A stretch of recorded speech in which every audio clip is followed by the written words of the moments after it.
It wasn't the skyline or the string lights that made that night unforgettable.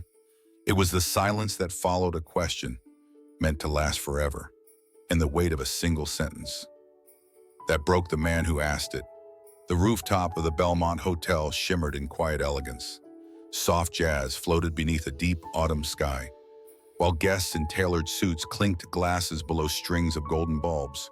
Chris Walker stood at the edge, heart steady but hands trembling, the weight of a small velvet box pressing against his palm. He'd waited years for this moment, not because he needed approval, but because he had found something rare in a world that rarely gives a love that felt like home. Alex Reed arrived, 5 minutes late, the way he always was, charming without trying, eyes that carried confidence honed through generations of power.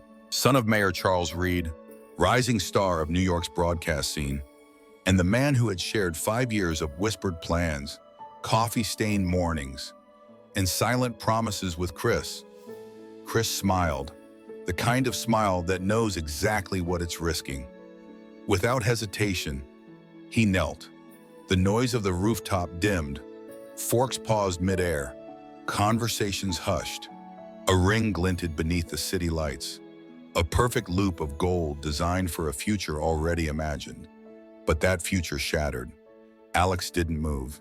His gaze drifted, not at the ring, not at Chris, but over Chris's shoulder, at the bar, where Mayor Reed stood like a statue in a tailored overcoat, watching, unblinking. Alex inhaled, and then in a voice stripped of warmth, he spoke. "I can't." Chris blinked once, then twice. The cold was sinking in. "You're not part of the future that I was raised for." The words landed harder than any rejection, not because they were unexpected, but because they were final. Chris stood. Slowly. No panic, no protests, just silence. He closed the box with the same fingers that had once traced dreams on Alex's back. Then he turned away, past the guests, past the champagne, past the skyline. That night, Chris vanished. No updates, no posts, no goodbye. He left the city with a box in his coat and a love story reduced to a private scar. People wondered where he went. Some whispered it was heartbreak. Others assumed something worse. But no one knew, because Chris Walker didn't explain. He didn't defend, and he didn't look back. Alex stayed behind, shaken, but firm. His future, as his father had planned, resumed, spotless, acceptable, and curated for the world to admire. But while one man rose in headlines, the other rose in silence. In the ring he once refused, it stayed, untouched, waiting. Because some rejections don't bury love, they sharpen it. Stay with us for part 2, where that same ring finds its way back. With elegance, precision, and a quiet kind of power. If you believe silence can speak louder than revenge, follow Heart's story and join us for the full journey. The man who disappeared did not stay gone. Chris Walker didn't return to New York with headlines or fanfare. He came back in the shadows of marble lobbies, backstage corridors, and hushed vendor meetings.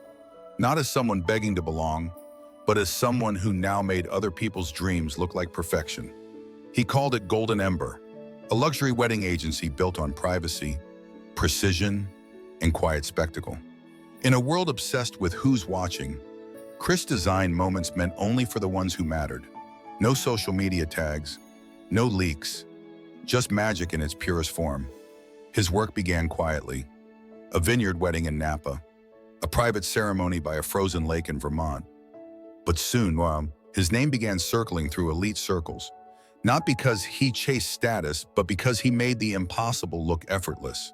Chris stayed behind the curtain, always, except with Liam. Liam was the only person in his new life who knew the past. Sharp-witted, fiercely loyal, and just bold enough to challenge him. Chris had hired Liam after watching him turn a collapsing rehearsal into a magazine-worthy show in under 20 minutes. Over the years, Liam had become more than a right hand. He had become a reminder that dignity didn't have to be loud to be unshakable. It was Liam who brought the request, a last-minute, full-scale wedding in New York, the kind of timeline that most planners would call reckless. But the client, Sophia Trainer, CEO of a global beauty brand, had the resources to bend time itself. She didn't want publicity, she wanted elegance. And her fiancé was someone with connections to city officials. As her assistant had vaguely described, Chris didn't attend the initial intake. He rarely did anymore. He trusted Liam to filter what mattered. But when he saw the name on the file, something shifted. Alex Reed. The name didn't sting. Not anymore. It echoed, but without pain. Chris stared at it, not with regret, but with a kind of cold clarity. The type you only earn when the worst thing has already happened. And you've survived it. He paused, thought briefly of passing it off to another team. Then he closed the folder. No substitutions, he told Liam. I'll handle this one myself. The venue was a private garden estate near the Hudson. Classic architecture, high hedges, wrought iron gates, a place designed for beauty and containment. Chris stepped onto the grounds without flinching. He greeted vendors, walked the perimeter, and studied the ceremony layout. No one recognized him. He no longer looked like the man who once knelt on a hotel rooftop. His name was different, his presence sharper. He belonged here now, not as someone's partner, but as someone who creates the very fantasy others pretend to live. He didn't see Alex that first day, but it didn't matter. He was already orchestrating everything, from the seating chart to the lighting cues, and in the center of it all, a couple. One woman who believed she was getting a fairy tale, and one man who had already buried one. The first time Alex Reed heard Chris Walker's voice again, he didn't know it belonged to him. The rehearsal had just begun. The courtyard was awash with afternoon light, and the team was adjusting floral arches while staff moved quietly around the rows of white chairs. Chris stood near the main aisle, clipboard in hand, issuing calm, precise directions.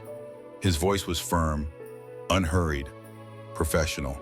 Alex, standing beside Sophia near the altar platform, froze mid-step.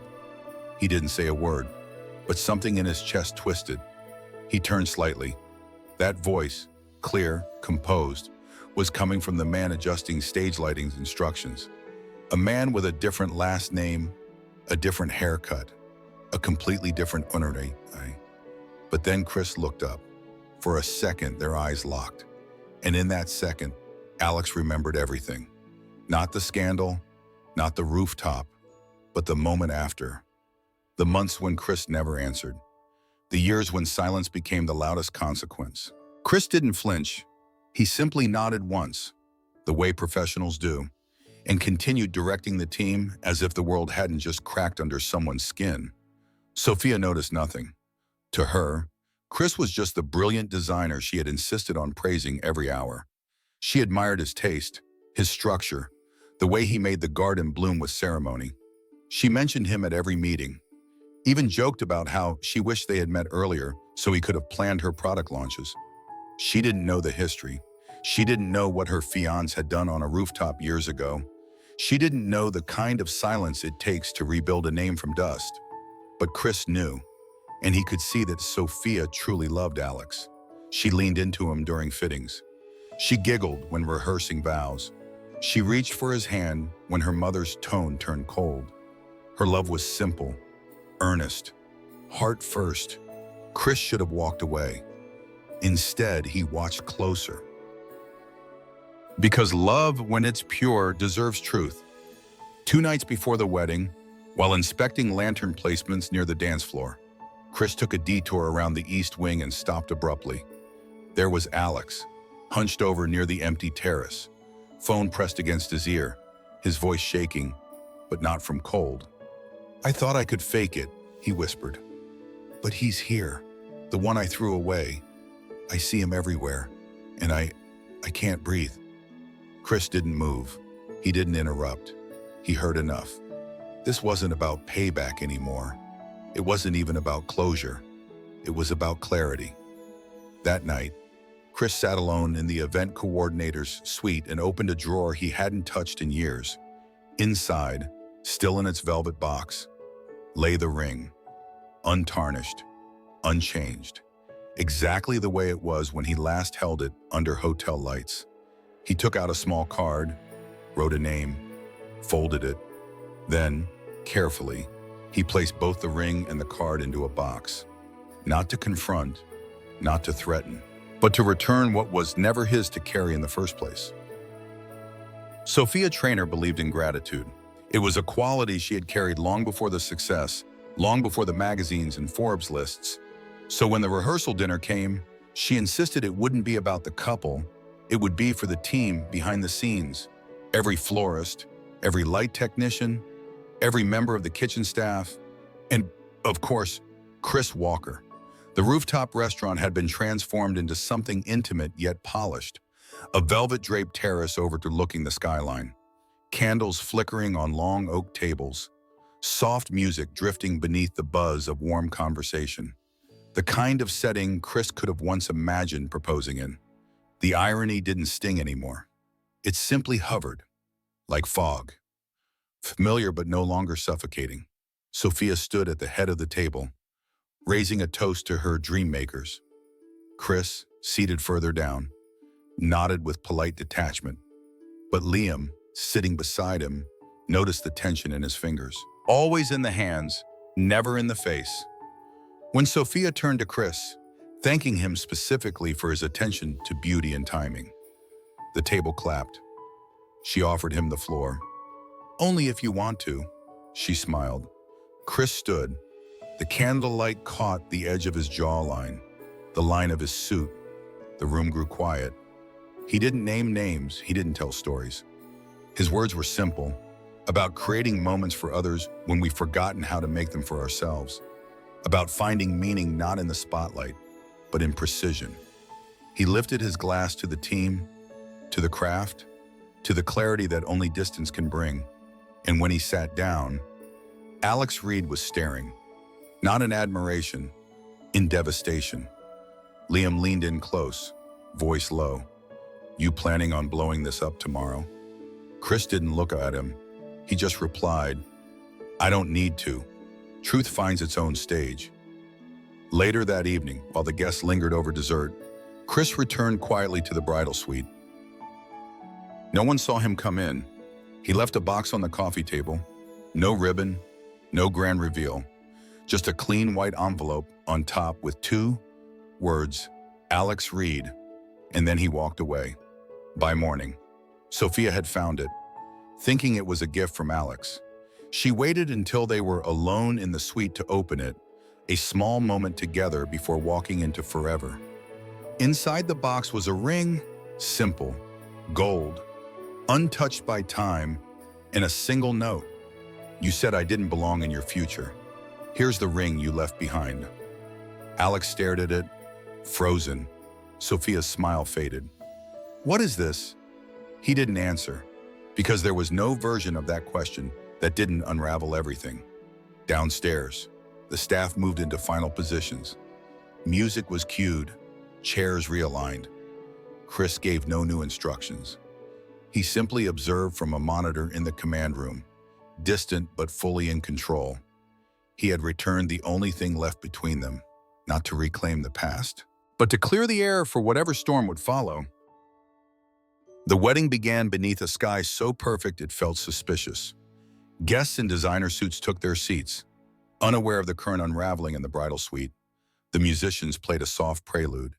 The planners moved with rehearsed grace, and in the control room, behind a glass wall and a screen of quiet, Chris Walker observed. He didn't touch the comms. He didn't need to. Downstairs, Sophia walked the aisle with practiced poise, every step measured, every smile flawless. Her dress shimmered, not from diamonds, but from certainty, the kind a woman wears when she believes love is mutual. Alex waited at the altar, his posture firm, his breath tight. He had seen the ring, he had read the note, he had said nothing, but silence is not absence. As Sophia reached the altar, The officiant welcomed the guests. Light applause, soft laughter, everything timed to the second. Then came the video. A surprise curated by Sophia's team, a sentimental montage tracing the couple's journey, their vacations, their work events, their shared ambitions, except it wasn't that. The screen flickered, then changed. It wasn't a montage, it was a rooftop. The Belmont Hotel, a man kneeling, Chris Walker, a ring extended, Alex Reed younger, colder, looking over his shoulder. And the sentence, "Wow, you're not part of the future I was raised for." A hush fell like a curtain across the venue. Some gasped, some shifted uncomfortably. Sophia didn't move, not at first, but her eyes, locked, stayed fixed on the screen. The final image appeared, a black background, white words. "The ring he rejected is now the reason I create perfection for others." The screen went dark. Alex stepped back, one pace, then two. He turned and ran. Sophia stood in place. She didn't cry. She reached for the microphone. Her voice, when it broke the silence, was steady. "This wedding is off." She looked out over the guests. "Because I deserve someone who doesn't cry for another man." The night before our marriage. And then she walked. Not out of anger, but out of clarity. She passed the floral arch, the aisle, the stunned guests. She walked straight to the garden gates, heels tapping in rhythm with her breath. She didn't see Chris, because Chris was already gone. He had left before the vows, before the fallout, before the silence became noise. On the side table near the exit, Sophia found a card, no name, no flourish, just a message in familiar handwriting. Justice doesn't always scream. Sometimes it just delivers the ring and walks away. She smiled, not with bitterness, but with understanding. Because some stories aren't meant to be retold in anger. They're meant to be closed. And some rings, they don't bind. They free. Have you ever walked away? Not to prove a point, but to reclaim your peace. Follow Heart's story for more stories where silence speaks louder than revenge.